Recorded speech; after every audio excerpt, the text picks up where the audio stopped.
Bueno, es difícil saber ya si el gobierno de Pedro Sánchez lo hace peor dentro de España o fuera de España. Dentro solo hay que recordar un dato estremecedor. Hasta 47 miembros del gobierno, de sus aledaños, de ese ejército de asesores que pagamos todos, están concernidos de una manera o de otra por los casos de corrupción que le acorralan.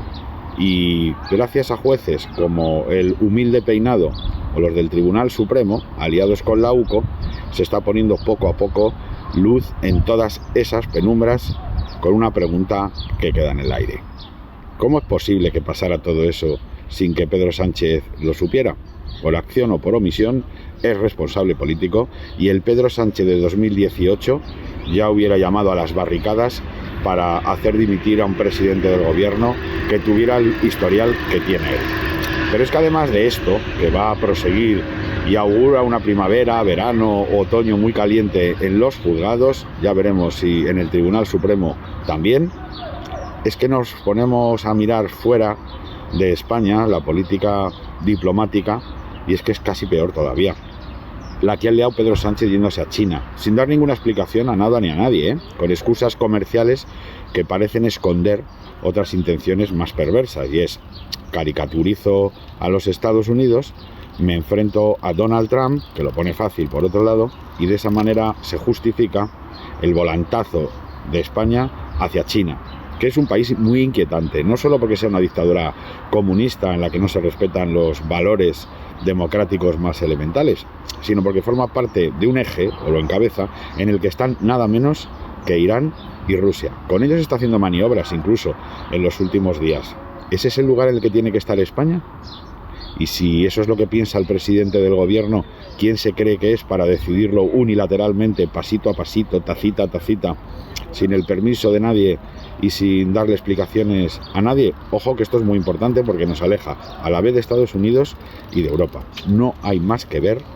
cómo ha tenido que salir pitando Giorgia Meloni, la primera ministra italiana y seguramente la figura más interesante de la política europea. Bueno, pues ha tenido que salir pitando a Washington, delegada por Ursula von der Leyen, para intentar calmar un poco a la Casa Blanca. Ya veremos cómo acaba todo esto, pero la más que fría recepción del secretario de Comercio americano al ministro de Economía español, al señor Cuerpo, que es una persona que parece seria, pero al fin y al cabo trabaja para Pedro Sánchez de la misma manera, no presagia nada bueno.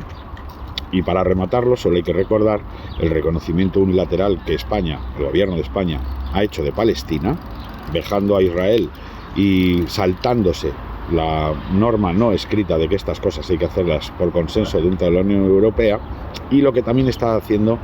en fin, a través de alguno de su delegado más siniestro, el señor José Luis Rodríguez Zapatero, para mantener la hoja de ruta de entrega del Sáhara a Marruecos. Esta misma semana, Zapatero ha participado en una especie de convención en el que una supuesta asociación saharaui, considerada pro-marroquí por el Centro Nacional de Inteligencia español, bueno, pues reforzaba ese mensaje de que el Sáhara tiene que ir para Marruecos, algo que Pedro Sánchez ya aceptó, recuérdenlo, con una supuesta carta escrita por él, que el debate demostró que el original pues no aparecía por ningún lado, alimentando la sospecha de que en realidad esa carta la había podido escribir el propio rey Hassan. Bueno, pues después de ceder 50 años de posición de España en el Sáhara de manera caprichosa, justo, qué casualidad, unos meses después de que su teléfono fuera espiado, ahora dan un pasito más